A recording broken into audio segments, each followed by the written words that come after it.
શું ફાઇનલ કર્યું? Ticket book કરાવી કે નહીં ગોવાની? કેમ? કેમ શું? આપણે વાત તો થઈ કે તમે ટિકિટ બુક કરાવો છો, ગોવા જવું છે. તો હા, ફટાફટ. અરે એમાં એવું છે કે આ અચાનક જ છે ને, અચાનક જ ઓફિસનું કામ આવી ગયું છે. એટલા માટે આ વીકમાં ફરીથી નહીં એડજસ્ટ થાય. આવતા વીકમાં ફાઇનલ. તું કહેતી હોય ને તો અત્યારે જ બુકિંગ કરી નાખીશ. વારે ઘડીએ ફરી જાઓ છો તમે. આમ કેમ કરો છો? હમણાં તો હા પાડી કે જઈએ છીએ એમ. એવું નથી મીરા, મને ખબર છે કે તું પરિસ્થિતિને સમજી શકે છે અને એટલા માટે કામ તો કરો. ફોન ઇમ્પોર્ટન્ટ હોય તો વાત કરી લો. ક્યારનો ફોન વાગે છે, 50 તો SMS આવી ચૂક્યા છે એમાં. વાત કરી લો પહેલા. ના ના, હવે તારી વાત મહત્વની છે, આ ફોન કે મેસેજ નહીં. કેમ કે કોણ કરે છે આટલા ફોન તમને? આ ઓફિસથી અમુક લોકો હોય ને કે નાનું નાનું કામ હોય ને તો પણ મને ડિસ્ટર્બ કર્યા કરે. ફોન જ બંધ કરી દીધો છે. હવે ચિંતા નહીં કરતી, હવે નહીં આવે. જો આપણી વાતની વચ્ચે કોઈ ના આવવું જોઈએ, ઠીક છે? હવે તું કહેતી હતી ગોવા માટે. ગોવા માટે મેં પ્લાનિંગ તો કરી નાખ્યો હતો અને ટિકિટ પણ બુક કરાવવાનો જ હતો આજમાં. તો થયું એવું કે અચાનક જ એક બોમ્બેની પાર્ટી છે, એ લોકો અહીંયા આવવાના છે. એને થોડું પ્રોજેક્ટ વિશે જાણવું છે અને નવું કામ પણ કરવું છે. તો મેં કીધું સારું આવી જાઓ. એટલે આ વીકમાં એ લોકો હશે તો હું બહાર એમને છોડીને ના આવી શકું ને. આદિ, સિરિયસલી તમે હર વખત કોઈને કોઈ બહાનું આપો છો. ઠીક છે, નથી જવું ના, ના, મારે ના, ના. ફરવા. આ વખતે બહાનું નથી આપતો. આ વખતે હું એ લોકોને ના પાડી દઈશ. પાક્કું પાક્કું. પાડી દો. અત્યારે જ કોલ કરો. આ ના ફોન પાડો. બંધ છે ને, અત્યારે મેં ફોન બંધ કર્યો કે નહીં.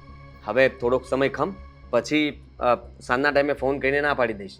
અત્યારે ફોન ચાલુ કરીશ તો પેલા લોકો જે લોહી પીવે છે ને એ ફરીથી જીવ ખાશે મારો. અને સાંભળ, મેં છે ને આ સંજયને ફોન કર્યો હતો. એ અને એની વાઈફ પણ રેડી છે બહાર ફરવા માટે. સારું, એ બાને બધા સાથે જઈશું.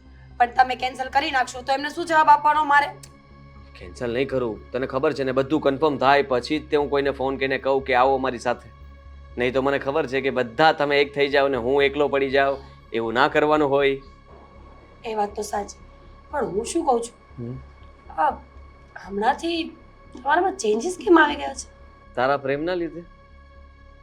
પ્રેમવાળા નથી આવ્યા. ખરેખર મને તો એવું જ લાગે છે, તને જો મારામાં કંઈ ચેન્જીસ દેખાતા હોય તો મારો પ્રેમ સાચો છે. મારા પ્રત્યે તો દેખાતો નથી. ખોટાડી, તું મને પ્રેમ કરે છે મને ખબર છે, અને હું તને એટલો પ્રેમ કરું છું એ પણ તને ખબર છે. અચ્છા, હા, પ્રેમ કરો છો? દેખાડજો જરા મને, કેવા કલરનો છે તમારો પ્રેમ? કેવડો છે? આ નાનો આટલો ગમતો છે કે આટલો પ્રેમ છે? બતાવો મને. જો એ તો તને ગોવા લઈ જઈશ ને ત્યારે ખબર પડી જશે કે હું તને કેટલો પ્રેમ કરું છું. તારી બધી વાત માનીશ, તું કહીશ એમ કરીશ, તને ખુશ રાખીશ અને તારા મોઢા પર હંમેશા સ્માઇલ રાખીશ. તો વિચાર કર કે તું ખુશ હોવું એ પણ એક સારી જ વાત છે ને.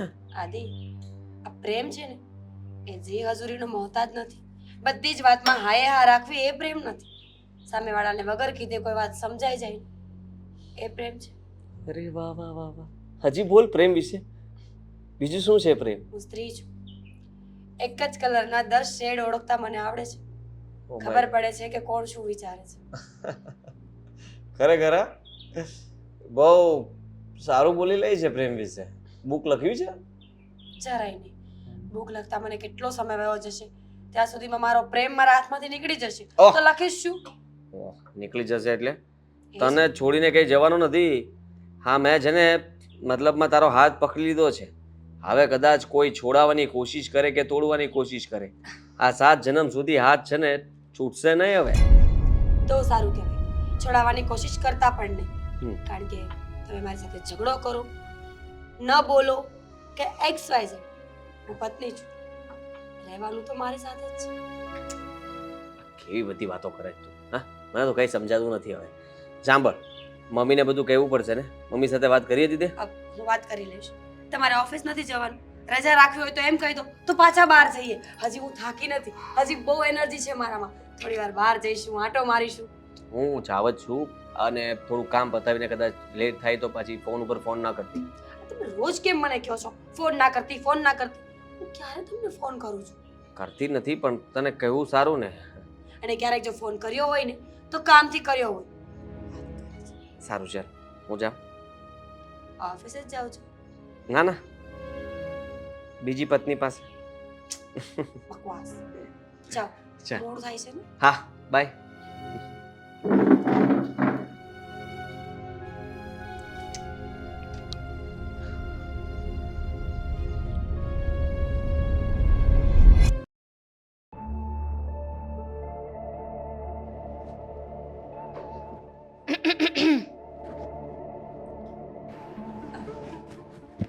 આવો.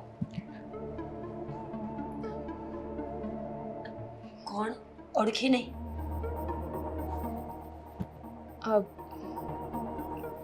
મારું નામ દામિની છે. હાય દામિની. કોનું કામ હતું? આદિત્યનું ઘર. હા, આ આદિત્યનું ઘર છે અને હું એમની પત્ની છું. તમે મને વાત કરી શકો છો. હું આદિત્યની ગર્લફ્રેન્ડ, રાઈટ? તમને ખબર છે? યુ નો મી? નહીં, નામથી નહોતી ઓળખતી, પણ તમારા ચહેરાના હાવભાવ કંઈ બતાવે છે કે તમે અને આદિત્ય રિલેશનમાં છો. તમે મને એ કહેશો કે ઘર સુધી કેમ આવવું પડ્યું? થોડી વાતો જાણવી હતી. પૂછો. તમારા અને આદિત્યના રિલેશન કેવા છે? ઝઘડો કરતા હશો ને? બિલકુલ નહીં. ઝઘડો તો ત્યારે થાય ને જ્યારે આદિત્ય કોઈ વાત કરે અને હું એ વાતમાં મારી સંમતિ ના આપું. એટલે તમારે ને આદિત્યને ક્યારેય ઝઘડો જ નથી થયો? થાય. પતિ પત્ની છીએ, એક ઘરમાં સાથે રહીએ છીએ, એટલે ક્યારેક નાની મોટી બાબતમાં ઝઘડો થઈ શકે.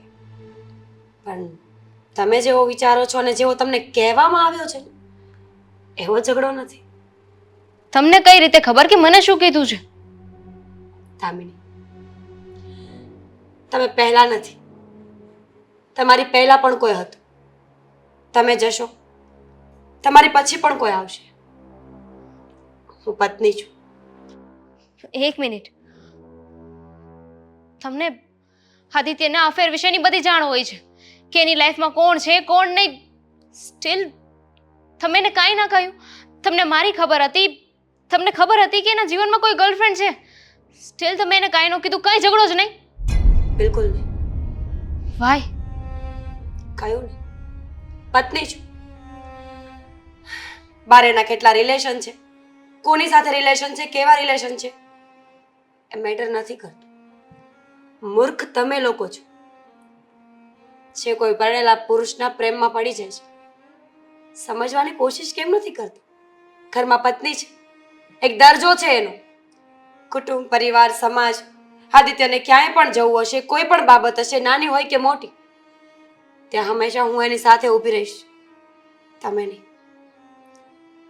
પહેલી વાર જ્યારે ખબર પડી ને ત્યારે બહુ દુઃખ થયું હતું, બહુ રડી હતી, બહુ સમજાવ્યા હતા આદિત્યને. પછી મને ખબર પડી કે આ રોજનું છે. સમયની સાથે ખાલી પર્સન બદલે છે, બાનાઓ નહીં. હું મૂર્ખ નથી. ઇનફેક્ટ હું થોડી વધારે જ, અને ઇવન હું એક જ નહીં, મારા જેવી ઘણી છોકરીઓ છે જે ઘણી ઇનોસેન્ટ છે, ઘણી ભોળી છે. આદિ જેવા લોકોના હાથમાં આવી જાય છે. ધારી લે છે કે ઘરે ઝઘડો થતો હશે, એ સાચો છે. અને આમ જોવા જઈએ ને તો આમાં અમારો પણ કોઈ વાંક નથી. અમે તો પ્રેમ કર્યો છે ને, તો અમે કઈ રીતે ખોટા છીએ? એ રીતે ખોટા છો કે તમને દેખાઈ રહ્યું છે કે મારું કોઈ ભવિષ્ય નથી. હું માનું છું કે લાગણી, પ્રેમ કોઈ પર ગમે ત્યારે આવી શકે છે. નાત, જાત, ઉંમર, કોઈ પરણેલો છે કે કુંવારો, એ કંઈ દેખાતું નથી. પણ એટલું તો ચોક્કસપણે ખબર હોય છે ને કે વ્યક્તિ સાથે આપણું કોઈ ભવિષ્ય નથી. દામિની, પુરુષની જાત છે આદિત્ય. એ ધારે ને તો મને આ ઘરમાં કલાક પણ ના રહેવા દે, છૂટાછેડા આપી દે અને બીજા જ કલાકમાં તમે આ ઘરમાં હોય. કારણ કે એ પુરુષ છે, એ ધારે એ કરી શકે. પણ એને આવું કંઈ કર્યું નથી. એનો અર્થ છે કે એને મારાથી કોઈ વાંધો નથી. ફરજ દિવસ પહેલા જ્યારે 29 ડિસેમ્બર ત્યારે તમારા લોકોને કોઈ ઝઘડો થયો હતો, રાઈટ? નહીં, ફરવા ગયા હતા. આદિત્યનો બર્થડે હતો અને એમણે કહ્યું કે બહાર જવું છે. અમે કહ્યું કે તમારા કોઈ પ્લાન હોય, તમારે ક્યાંય બહાર જવાનું હોય તો તમે જઈ શકો છો. પણ એમણે કહ્યું કે આજનો ખાસ દિવસ હું મારી પત્ની અને મારી મા સાથે રહેવા માંગુ છું. આંટી અવારનવાર બીમાર પડે છે. છેલ્લે ક્યારે બીમાર પડ્યા હતા એવું કહ્યું હતું? હમણાં જ. મારા સાસુ એક્સપાયર થયા અને 8 મહિના થયા છે. એ આ દુનિયામાં જ નથી. Damini, I am sorry to say this, પણ તારું અને આદિત્યનું કોઈ ભવિષ્ય નથી.